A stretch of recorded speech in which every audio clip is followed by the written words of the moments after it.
Bismillahirrahmanirrahim. Assalamualaikum warahmatullahi wabarakatuh. Innal hamdalillah nahmaduhu wa nasta'inuhu wa nastaghfiruh wa na'udzu billahi min syururi anfusina wa min sayyiati a'malina. May yahdihillahu fala mudhillalah wa may yudlil fala hadiyalah. Asyhadu an la ilaha illallah wahdahu la syarikalah wa asyhadu anna Muhammadan abduhu wa rasuluh. Allahumma salli ala sayyidina Muhammad wa ala ali sayyidina Muhammad. Qala Allah ta'ala fil Qur'anil Karim, a'udzu billahi minasy syaithanir rajim. Bismillahirrahmanirrahim. Ya ayyuhalladzina amanu taqullaha haqqa tuqatih wa la tamutunna illa wa antum muslimun. Para pendengar yang dimuliakan Allah Subhanahu wa taala, alhamdulillah Allah masih mengizinkan kita untuk beribadah, untuk bertolabul ilmi, untuk berpuasa di bulan Ramadan. Mudah-mudahan amal soleh yang kita kerjakan menjadi sebab kita diselamatkan oleh Allah dari dunia hingga akhirat. Amin ya rabbal alamin. Salawat dan salam semoga tetap dilimpahkan kepada Rasulullah Muhammad sallallahu alaihi wasallam dan juga keluarganya, sahabatnya, dan orang-orang yang setia dengan ajarannya. Dan semoga di akhirat nanti kita termasuk orang-orang yang mendapatkan syafaat dari Rasulullah Muhammad sallallahu alaihi wasallam. Para pendengar yang dimuliakan Allah, pada kesempatan hari ini kita akan belajar bersama-sama tentang satu peribahasa lidahmu harimaumu. Berkaitan dengan peribahasa ini, dalam konteks kita yang sedang melaksanakan ibadah puasa, maka kita sangat dianjurkan untuk menjaga lisan kita, untuk menjaga setiap kata yang keluar dari lisan kita. Sebab ibadah puasa yang kita kerjakan itu bisa hangus pahalanya karena kita tidak menjaga lisan kita. Di mana Rasulullah sallallahu alaihi wasallam pernah bersabda, "Kam min shaimin laisa min siyamihi illal ju' wal 'atash." Berapa banyak orang yang berpuasa, dia tidak mendapatkan apa-apa kecuali hanya lapar dan haus. Kenapa bisa demikian? Salah satu sebabnya adalah dia tidak menjaga lisannya, sehingga lisannya ini sering menyakiti orang lain, menyakiti keluarganya, menyakiti temannya, menyakiti tetangganya, dan sebagainya.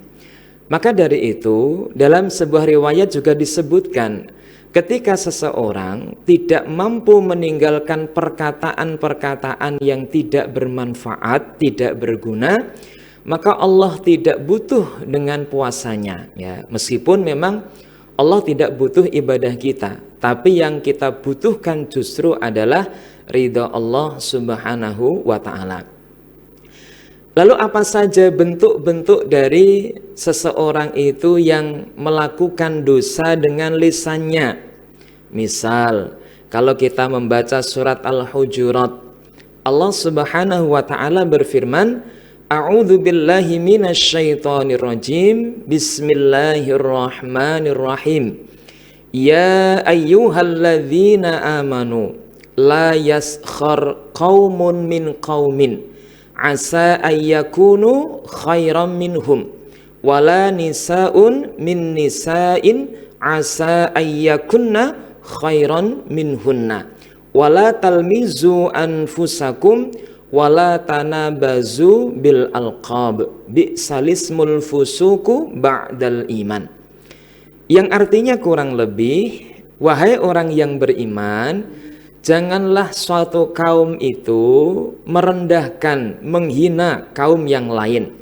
Boleh jadi orang yang dihina itu kedudukannya lebih mulia di sisi Allah Subhanahu wa taala. Dan janganlah para wanita itu menghina wanita yang lain.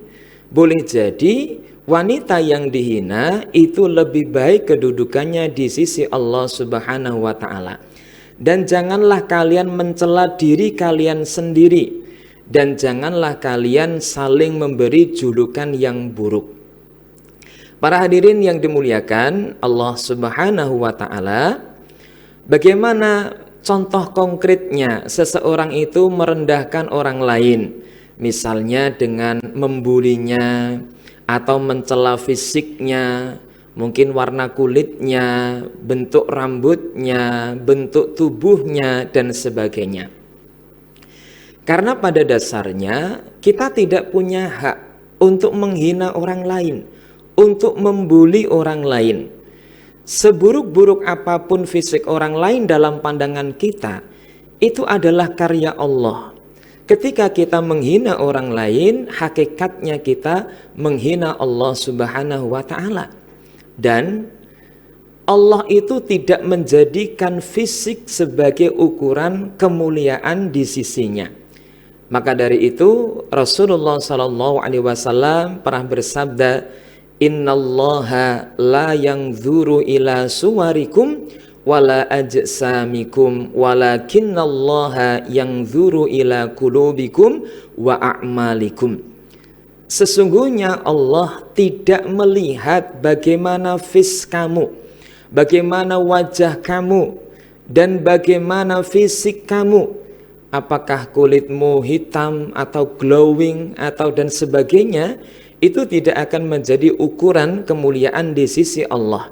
Tetapi kata Rasulullah SAW akan melihat hati dan amalmu.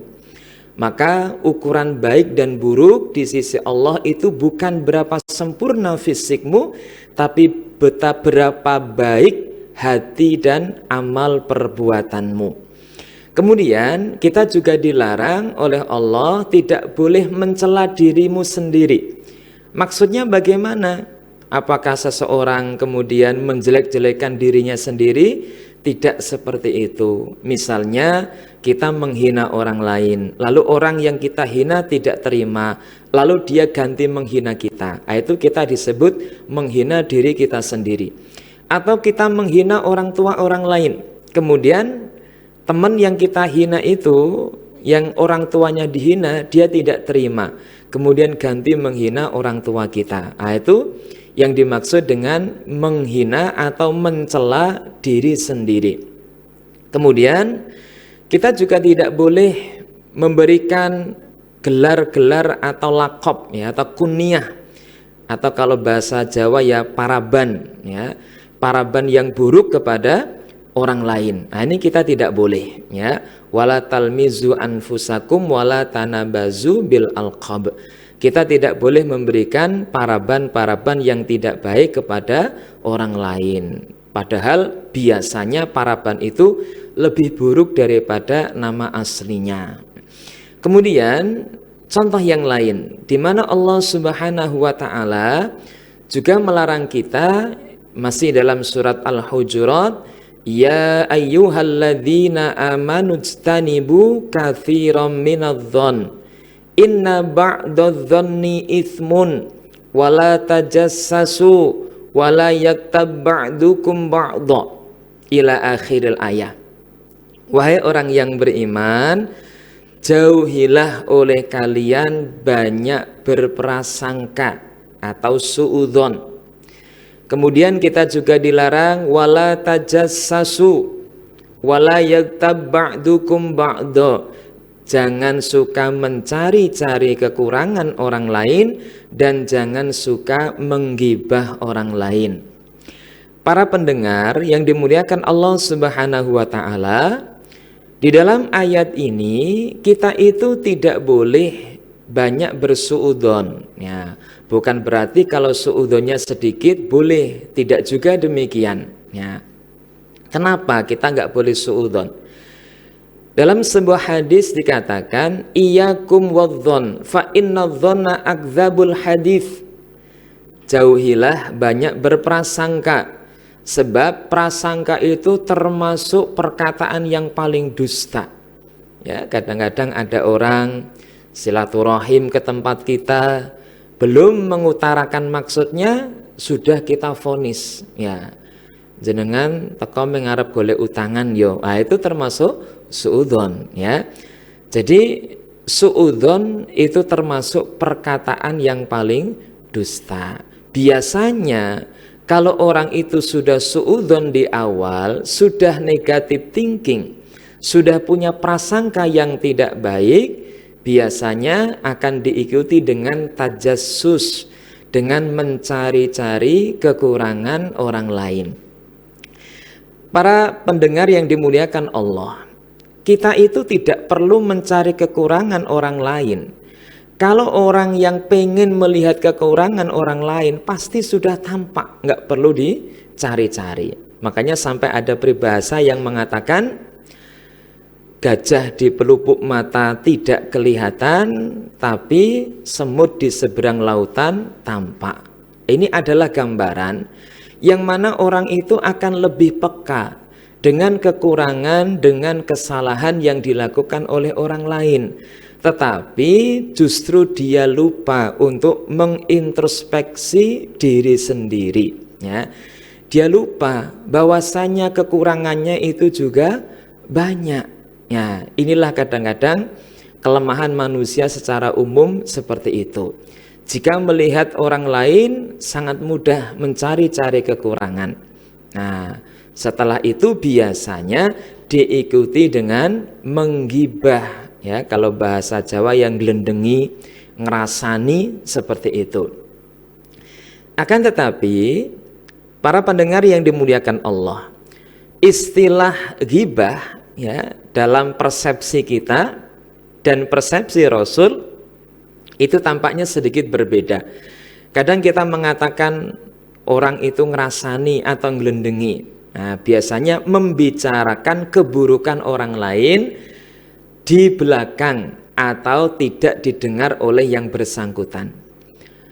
Tetapi di dalam hadis Nabi pernah ada satu riwayat Rasul bersabda begini, mal ghibah.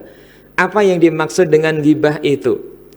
Kata sahabat yang mendengar, Allah wa rasuluhu a'lam. Allah dan Rasulnya yang lebih tahu. Kemudian Rasulullah SAW memberikan satu penjelasan, dzikruka akhaka bima yakrahu, yaitu kamu menyebut sesuatu terhadap orang lain yang orang itu tidak suka jika hal itu disebut. Lalu ada sahabat yang bertanya begini, ara'aita idza qultu fihi ma'akul, bagaimana Rasul jika yang aku ucapkan itu sesuai dengan fakta?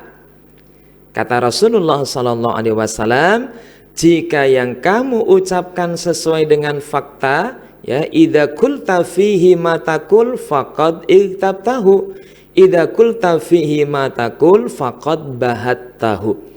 Jika yang kamu ucapkan sesuai dengan fakta, berarti kamu telah menggibahnya. Jika tidak sesuai dengan fakta, berarti kamu telah berdusta terhadapnya. Jadi tidak ada pilihan. Bagaimana maksudnya? Misal kita tahu teman kita itu rambutnya keriting, terus kalau kita memanggilnya hei brekele, nah itu termasuk menggibah. Atau misalnya teman kita sudah tahu kulitnya hitam manis, ya kita katakan hey black sweet. Nah itu jika yang dipanggil itu tidak suka, itu termasuk menggibah. Dan kadang-kadang ada kebiasaan di masyarakat, apalagi ya dalam satu komunitas, entah itu di sekolah, entah itu di pesantren, nah itu kadang-kadang biasa terjadi saling membuli seperti itu. Ya, maka kalau sudah terbiasa, biasanya yang bersangkutan itu cuek, ya, merasa bukan sebagai sebuah hinaan. Nah ini yang harus kita hindari, ya. Perbuatan yang buruk ketika dilakukan terus-menerus, ya, dianggap menjadi sesuatu yang biasa.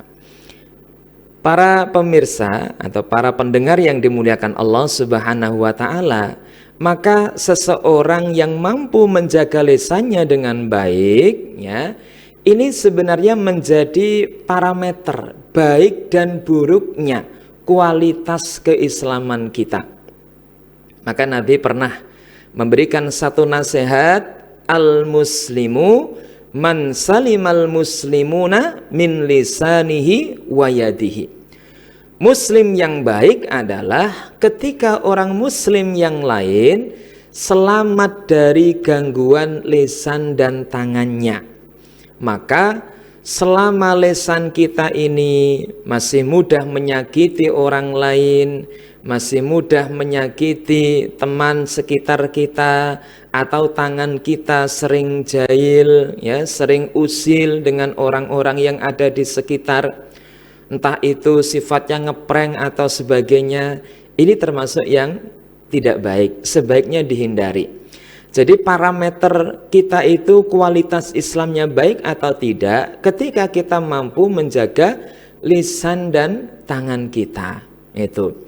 Bahkan dalam hubungan bermasyarakat sekalipun, ya, kita juga sangat dianjurkan untuk menjaga lisan kita. Misal dalam berhubungan dengan orang yang berbeda agama sekalipun, ya, sekalipun kita meyakini agama kita yang benar, bukan berarti kita boleh menghina pemeluk agama lain atau menghina sesembahan mereka. Ada sebuah ayat yang menyatakan wala tasubbul ladzina yad'una min dunillah fayasubbullaha adwan bighairi ilm. Janganlah kamu menghina orang yang menyembah selain Allah, sebab mereka akan ganti menghina Allah tanpa dasar ilmu secara melampaui batas. Maka dari itu, para pendengar yang dimuliakan Allah Subhanahu wa taala, mari kita jaga lisan kita agar ibadah puasa kita berkualitas, agar puasa kita bisa menjadi syafaat bagi kita besok di akhirat. Karena salah satu fadilah keutamaan orang yang berpuasa adalah puasa itu akan memberikan syafaat kepada orang yang mengerjakannya. Kemudian mari kita jaga lisan kita, jangan sampai kita berkata yang kotor, menghina, membuli, dan sebagainya. Selain merupakan lisanmu adalah harimaumu, maka orang yang suka berkata kotor ini termasuk perbuatan yang dosa, perbuatan fasik. Mudah-mudahan kita terhindar dari segala bentuk kemaksiatan, khususnya kemaksiatan lesan-lesan kita. Amin ya rabbal alamin. Demikian, mudah-mudahan bermanfaat. Mohon maaf atas segala salah dan khilaf. Assalamualaikum warahmatullahi wabarakatuh.